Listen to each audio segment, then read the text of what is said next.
Salut chers internautes, ravi de vous retrouver encore une fois dans votre émission African Beauty.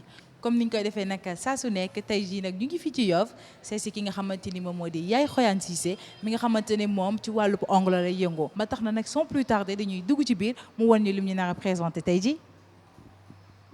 Man maa ngi tudd Yaye Xoyane Cissé ñu ngi ma gën a xam ci defar ongle. Je suis à l'université internationale HECI. Et je suis en deuxième année administration des affaires. Mon Insta c'est Blackish Pearl. Et voilà quoi, je fais les ongles. Bon, onglerie, je peux dire que ça m'est tombé dessus comme ça. Parce que voilà, dama mës a bëgg ay affaire de defar jekk-jekkal et tout. Et à chaque fois su ma doon seetaan benn émission bu doon daw 2S partie ongle bi rek laa daan koj, tu vois. Et quand j'ai eu l'occasion de sortir du pays, ci samay vacances, j'ai eu rien à faire, alors je me suis penchée dans l'onglerie et tout ça, et j'ai fait la formation, après je suis revenue. Bon, je peux pas dire que def naa at non, damay dem vacances jàng ñëwaat li ma fa xam ma indaale ko et tout. Mais buñ xoolee, bon, peut-être 1 an, 2 ans, 1 an et demi affaire yooyu. Ouais, gis naa différence bu mag ci ñi nga xamante ne dañuy def ongle fii. Parce que fii nii daan naa dem ñu may defaral ay ongle mais après dama ko bàyyi léegi kenn dootuma defaralatil parce que dañuy yàq sa ongle bi déjà duñ toppatoo sa cuticule avant ñu la koy defaral dañuy ñëw rek teg en plus n'importe quel colle la ñuy jël utiliser ko kolal la ko soo paree nga teggi sa ongle am ay pax et tout ça je comprends pas ñëpp naan pose day yàq ongle mais normalement soo posé soo teggee sa ongle dafa war a sax en fait. Oui yeneen produit laay utiliser daf may jaral ma commandé ko toog xaar ko ba mu ñëw ma doog a job ak ñoom mais genre du ma jël daal loo xamante ne ni du ma ko def sama loxo di ko defaral nit. Waaw maa ngi ci gis sama bopp ma mën naa wax ne quand je m'énerve sax je dis à quelqu'un viens je te fais les ongles man j'aime ça su ma toogee aw ma dara lu ma def je préfère rester dans mon coin faire mes modèles et puis balancer sur Instagram. Après voilà client bu ñëw aussi li nga am rek laay def ak yow je me dis pas que ni genre mën nga ñëw bëgg lii mais amoo moyen yi mais man damay am amour defal la ko pour que yow soo demee nga toog nga xam ne que kii daal lu mu doon def xolam la ci def en fait. Focaliser naa ci sama jàng parce que voilà université bi ma nekk déjà balaa nga fay dugg chaque année même su fekkee daaw foofu nga jàngee woon il faut nga def test pour dugaat donc ñooñu dañ teg lu leer ci njàng mi. Et que voilà il faut que nga valider matière yëpp te anglais ak français la ñuy jàng xam nga kon il faut nga valider matière yëpp donc quand je dis que lii nii dama ci focaliser wu ñoom sax dañ ñuy jàppale ci suñu projet man instant bi ñoom dañ ma sant pour ma ubbi site boo xamante ne ni pour onglerie la ñoom balaa ngay génn école bi il faut nga bind sa projet et tout ça te man lii laa bëgg naa administration des affaires bëgg naa business administration bëgg naa lépp lu ñuy def foofu mais lii tam dama ko bëgg sama biir xol comme voilà c'est mon petit bébé quoi c'est ça que je peux dire. Examen ak fête xanaa décembre bi ci lay tombé ak intrasession yi ba pare nit yi di ñëw di pause tout le temps mais lépp dama koy teg ci yoon quoi lépp man week-end laa tàmm di pause en général ak en plus les gens dañuy jël rendez-vous ba pare avant ñuy ñëw. Donc dinaa mën di xam nu may jànge et tout ça en plus man ay xaaju guddi lay jàng moo tax damay am temps. Tey maa leen proposé ay ongles yu am capsule base bi capsule lay doon mais bon day am acrylique ci kaw après ñu def motif 3D ak beneen boo xamante ne dañ koy chromer. C'est pour désinfecter ses mains désinfecter loxo mi après pour hydrater aussi cuticule mi tu vois may lii. mooy lii nii ci fin ongle bi nii lii wër ongle bi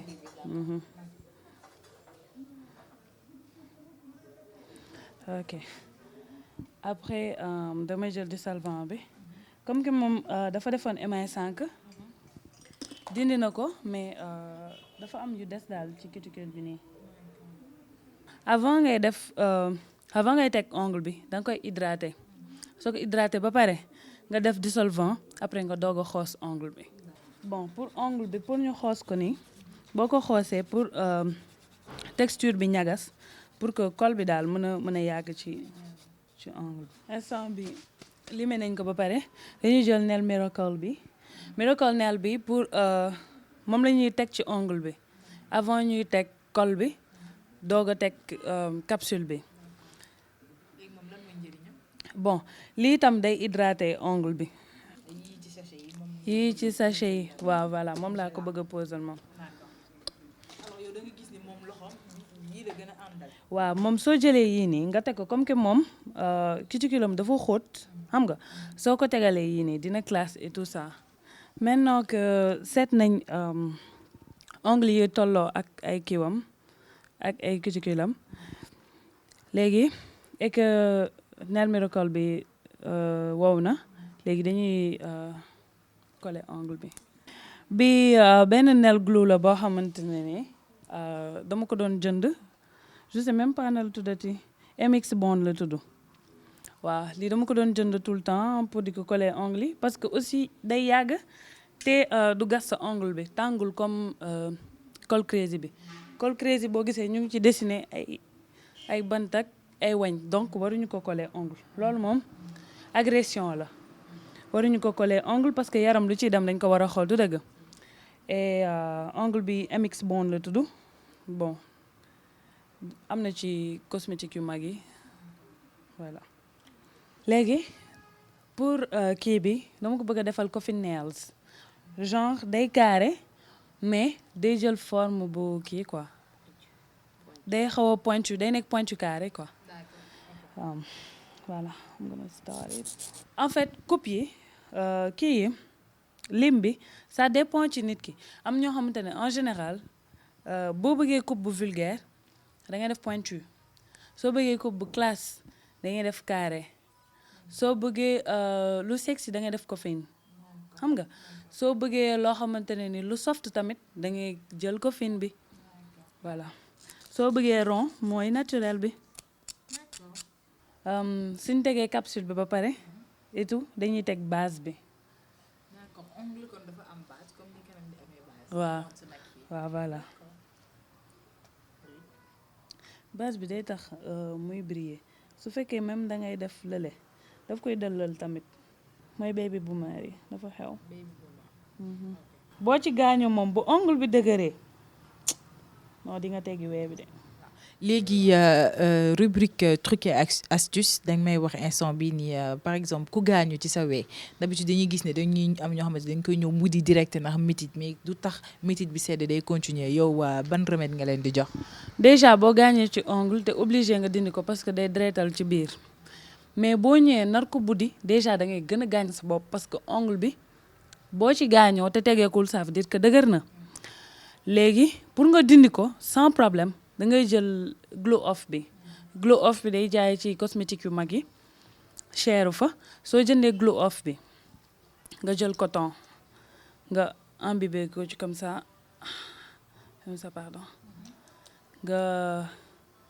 nga enveloppé ko ci ongle bi nga jël papier aluminium nga def ko ci ongle yëpp nga bàyyi ko ay 15 minutes soo koy dindi yëpp ay dañandoo.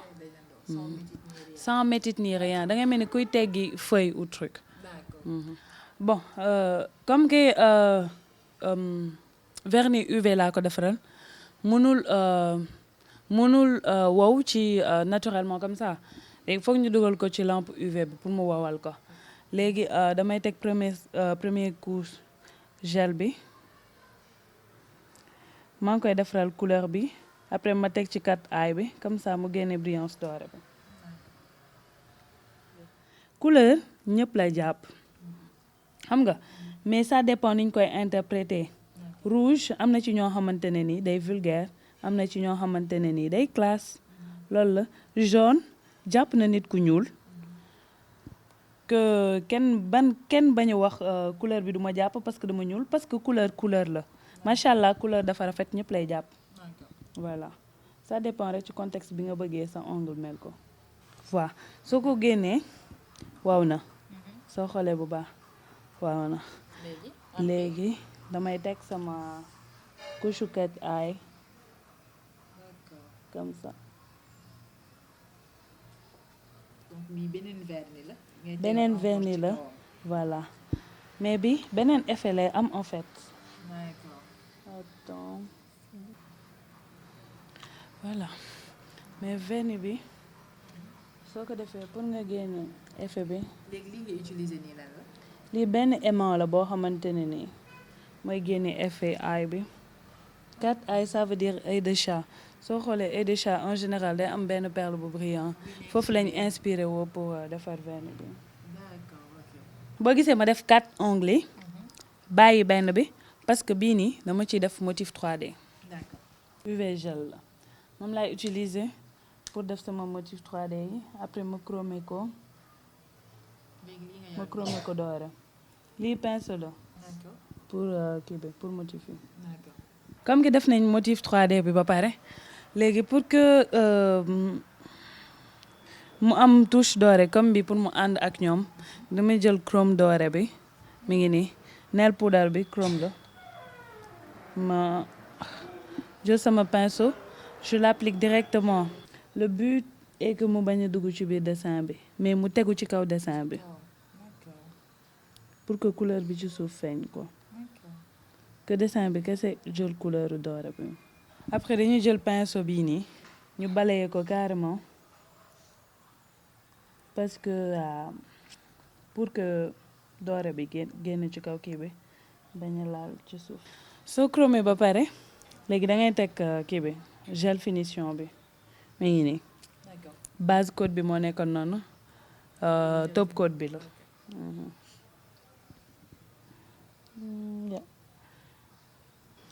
gel bi boo ko xësee ba appliqué jusqu'à ce que muy teggi ongle bi nii lay mel ok du xolleeku. du xolleeku du teggeeku en plus éclat bi mu am nii bu génnee ci machine bi boobu lay am ba Continuer. voilà après ñu hydraté loxom bi comme que pose yi pare na mais Dañoo war a hydrater. ouais cuticule bi la ñuy hydraté en fait voilà am ñoo xamante ne huile la ñuy jël mais ça aussi c'est bien parce que huile yi tamit baax na quoi huile de baobab bi voilà et voilà huile de baobab bi d'olive ricin tout ça D'accord. voilà dafa ni nga fomp ko Ah, comme ça. non nga fomp ko si yére bi nga xool Ah, pour voir. yaa voilà nga xool D'accord. Non, Ah, ça ouais. ne change pas. Non. D'accord. voilà c'est bon pare na Tout d'abord, je dis bonjour, Yahoyan. Merci beaucoup pour les ongles. C'est tout simplement magnifique. Vraiment, d'habitude, quand je faisais les ongles, je sentais des douleurs. Parce qu'on me grattait les ongles et puis quand on mettait la colle, on appuyait fort. Mais sérieusement, aujourd'hui, avec Royan, c'était vraiment doux.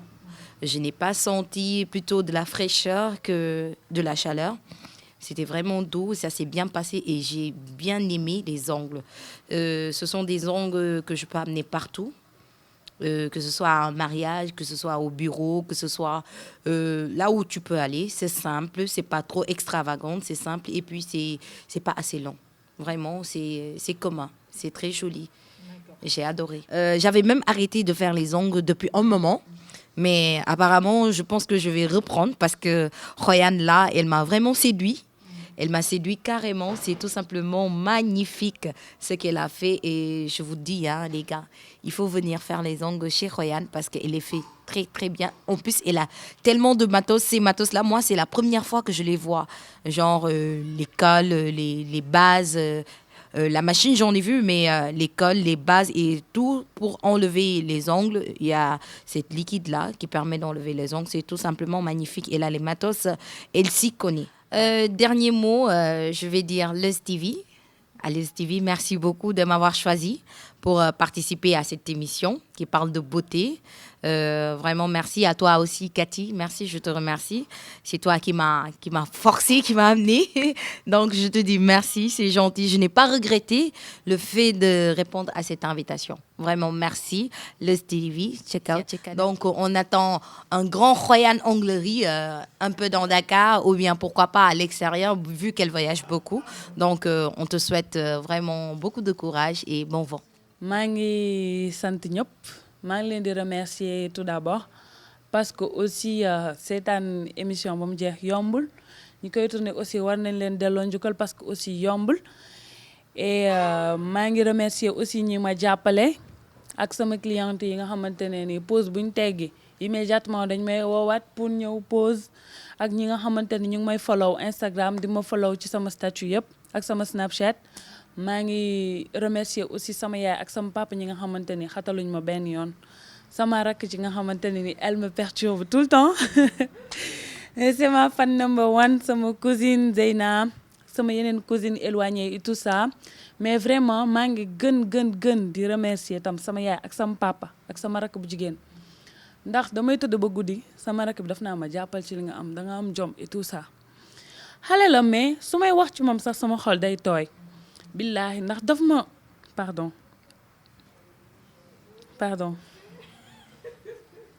ndax billaahi su kenn ñëwee sax wax sama yaay dara moom moo may wax tu dois pas t'inquiéter parce que yow xam nga ki nga doon da ngay ñafe et tout ça te man looloo gën a yokk tax sax may def lii ndax soxlaawu ma dara vraiment soxlaawu ma cheveux soxlaawu ma téléphone soxlaawu ma lekk soxlaawu ma naan mais lii dama ko def parce que dama ko bëgg et que tam su ma soxlaawee dara ma bañ a dem ne ko yaay wala papa looloo tax xam nga te lépp sama rakk moom ma ci gën a ñaax bi mu mettee woon ñëpp xas nañ ma ñëpp daw nañ mais moom moo taxaw teem a jàppale ma ba heure bi maa ngi koy remercier. Et voilà, chers internautes, tey nag lii leen indiloon ci seen émission African Beauty jàpp ne lii leen indil neex na leen comme d'habitude ñu ngi gërëm ki nga xamante ni moom moo di Yaay Xoyaan mi nga xamante ne moom moo ñu dalaloon tey ji fii nii si Yoff gërëm ki nga xamante ni moom moo di Gela mi nga xamante ne moom moo nekkoon suñu kobaay tey ji nekk si King FM waaye tamit di gërëm bu baax a baax rakk ki nga xamante ni moom moo di Yaay Xoyaan dégg ngeen li nga xamante ni moom moo di déclaration yi ko grande sœur am defal ba tax na on l'encourage à plus encourager sa grande sœur ñu ngi leen di jox dig daje très prochainement sur Less TV.